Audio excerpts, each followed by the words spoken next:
você ainda está fazendo aqui? O pessoal já está nos assistindo, vem me ajudar. Meu computador entrou em pane, não funciona mais nada. Como eu vou fazer para trabalhar? O que aconteceu com ele? Eu tentei instalar uns equipamentos e uns programas e agora ele não liga mais. Já não sei mais o que faço. Então vou te sugerir parar de mexer aí sozinho e focar no vídeo. Sabe que o assunto de hoje pode te ajudar, né? É mesmo? Assim a gente pode resolver o problema para que isso aqui volte a funcionar. Vamos ver então?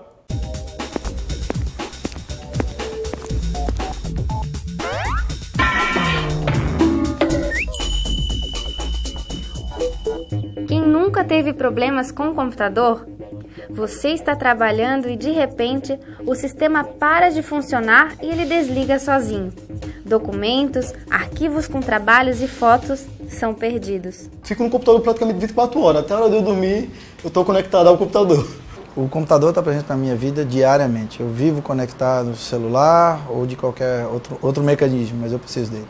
O computador para mim é tudo. O computador é formado por vários componentes internos e externos. Se um deles deixa de funcionar, pode causar um defeito e muita dor de cabeça para o usuário. Antes de trabalhar com a manutenção, é preciso saber o que compõe a máquina. Afinal de contas, o que é um computador? Todo mundo já deve ter ouvido falar em hardware e software. Esses são os componentes principais que formam um computador. Hardware é a parte física. São todos os dispositivos físicos e equipamentos, como o monitor, o teclado e o mouse. E o software é a chamada parte lógica da máquina, formada pelos programas aplicativos e sistemas operacionais que usamos. Sem eles, a máquina não vai funcionar. Mas como são formadas essas partes? A placa-mãe é o circuito fundamental de uma máquina. Nela são instalados os componentes e conectores para periféricos que irão fazer o computador funcionar. Uma das principais partes do hardware é o processador. Ele é o responsável pelos cálculos, execução das tarefas e processamento de dados. Com o avanço da tecnologia, novos modelos de processadores, cada vez mais rápidos, são lançados no mercado. A memória é o dispositivo que permite ao computador armazenar dados e informações. Existem dois tipos de memória que vamos chamar de primária, a RAM e a ROM. A diferença entre elas é que a RAM aceita a gravação e a perda de dados, enquanto a ROM funciona apenas como uma forma de leitura das informações pela máquina. Memória secundária é a parte que o computador usa para guardar grandes quantidades de informações, o que conhecemos como disco rígido ou os DVDs. Tudo isso está na parte interna, como se fosse um grande escritório onde os equipamentos trabalham para fazer o computador funcionar. Essa caixa é o que conhecemos como gabinete. Do lado de fora, o usuário vê os dispositivos de entrada e saída, que permitem a interação entre o homem e a máquina, mouse, teclado e webcam. A importância das placas em componentes dentro de um computador ela é vital, porque tanto o desempenho do micro como a sua vida útil estão intrinsecamente ligados aos componentes, ou seja, à placa, aos capacitores, ao chipset, a toda essa parte que compõe o hardware do micro. É muita coisa para formar um computador. Placa-mãe, disco rígido, processador. Onde eu vou achar o defeito? Você podia começar limpando esse computador. Isso aqui tá horrível. É mesmo? A parte interna, formada por placas e circuitos eletrônicos, requer muito cuidado. A sujeira pode se acumular no equipamento e causar defeitos. Para a manutenção e limpeza de computadores, é preciso uma série de ferramentas e equipamentos básicos. Chaves de fenda ou Phillips são usadas para abrir e fechar o gabinete. Alicates e estilete são necessários para remover fios ou peças com defeito. Borracha do tipo escolar e flanela podem ser usados para limpar a máquina. As peças possuem encaixe único e tamanhos diferenciados. Na placa-mãe existem identificações que auxiliam a encontrar a posição correta do encaixe. A manutenção ela se divide por preventiva e corretiva. A manutenção da limpeza dos computadores ela está dentro da manutenção preventiva. Essa manutenção ela se deve acontecer pelo menos uma vez por ano, por razão dessa poeira permitir acúmulo de umidade dentro do computador e, com isso, favorecer a oxidação e mau funcionamento do computador.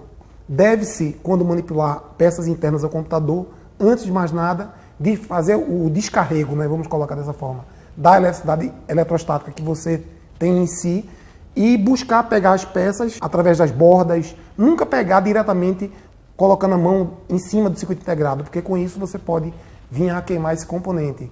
Como também evitar tocar os contatos, porque no que você pega no contato, o suor da mão é ácido. Então, onde você tocar no contato, aonde a placa fixa, você vai estar gerando aí a possibilidade de uma oxidação e com o tempo esse componente para de funcionar. Nossa, eu nunca tinha limpado meu computador, mas acho que o problema é no sistema. Existem outras coisas que devem ser analisadas. Você pode ter que mexer nas configurações para descobrir o que aconteceu. Sistema operacional é o responsável pela comunicação entre o homem e o computador. Ele facilita o uso da máquina e possibilita que várias tarefas sejam executadas ao mesmo tempo. Um sistema operacional pode ser entendido como um programa, como qualquer outro, que faz esse intermédio entre o determinado usuário que está querendo algumas funções e aquele realmente bit-byte, como a gente chama, que é as operações lógicas e matemáticas oriundas do próprio computador. O sistema operacional vem para trazer essa interface amigável e facilitar essa vida do usuário, né? Existem muitos sistemas operacionais. Alguns dos mais conhecidos são o Windows, da Microsoft, e o Mac OS X, da Apple, que são pagos. Além deles, temos o Ubuntu, uma distribuição Linux, que é um sistema operacional gratuito. Uma das grandes vantagens do Linux é que ele tem um conjunto de aplicativos que já vem instalado no próprio sistema operacional. Podemos dizer que no início do Linux era um pouco difícil trabalhar com ele e competir com o sistema já consolidado da Microsoft, o Windows. Hoje em dia, grande exemplo, o próprio Ubuntu, você já tem essa usabilidade de forma acessível, onde você tem um sistema operacional que é plausível à utilização do usuário, por ter uma boa usabilidade, por já ter um conjunto de programas e aplicativos que já estão inseridos nesse sistema operacional. Acredito que essa seja uma boa solução, tanto para o mercado quanto para estudos acadêmicos, como é o caso desse curso. No Linux e demais sistemas, a área de trabalho é o local onde o usuário executa todas as suas tarefas. Neste espaço, ele encontra as funções para comandar a máquina. Ele pode desligar, reiniciar, criar pastas para organizar arquivos, além de acessar todos os aplicativos que pretende usar. Para instalar um programa no Linux, a tarefa é bem simples. O menu é autoexplicativo, o que facilita a ação do técnico. Basta selecionar o item Aplicações e a opção Adicionar aplicações. É só escolher o programa na lista e pronto. Parece fácil, mas não é qualquer usuário que sabe fazer isso, não é mesmo? Vou ter que chamar um técnico para minha máquina. Mas se eu perder todos os meus dados? Se você sempre faz um backup, não vai ter problema. Que isso? Ih, não sabe o que é um backup? Então preste atenção que os alunos do ETEC vão te explicar agora. Backup é armazenar arquivos no computador de forma que, se houver alguma pane no computador, você tem como recuperar aqueles arquivos. O backup é para a gente guardar arquivos, né? Você salvar arquivos de computador. Nós vamos pegar os dados daquele computador, vamos salvar em uma parte, para posteriormente, caso haver alguma perda do computador, algum arquivo que venha a ser apagado por engano, a gente possa recuperar esses arquivos. O uso dos computadores já faz parte do nosso cotidiano. A internet vem encurtando distâncias e facilitando o trabalho. Ligados em rede, os computadores necessitam cada vez mais de suporte e manutenção. Redes de computadores são estruturas físicas e lógicas. Permitem que 2 ou mais equipamentos possam compartilhar informações entre si. Seja qualquer tipo de informação, as redes possibilitam a interconexão de informações em todo o planeta, em todo o território nacional, em todo o estado, desde redes pequenas, médias a redes grandes. Não existe hoje em dia a possibilidade de você usar um computador num formato que em inglês se chama standalone, ou seja, não estando conectado a nada. Você pode colocar o seu celular em rede com a sua casa. Isso é o que nós chamamos de convergência digital. Então ela transcende a rede que por hora a gente normalmente associa à internet. Hoje nós temos tecnologias importantíssimas como a computação nas nuvens, que permite com que vários computadores possam estar interconectados, permite que nós possamos utilizar um HD virtual que existe no meio do ambiente das redes. A tecnologia ela não se torna unicamente local, ela se torna global através da utilização de redes. Essas redes podem ser simples, formadas por poucos equipamentos. Também podem integrar escritórios e centros comerciais inteiros. As redes maiores podem abranger universidades, cidades ou até mesmo todo o planeta, como vemos com o nosso sistema de telecomunicações.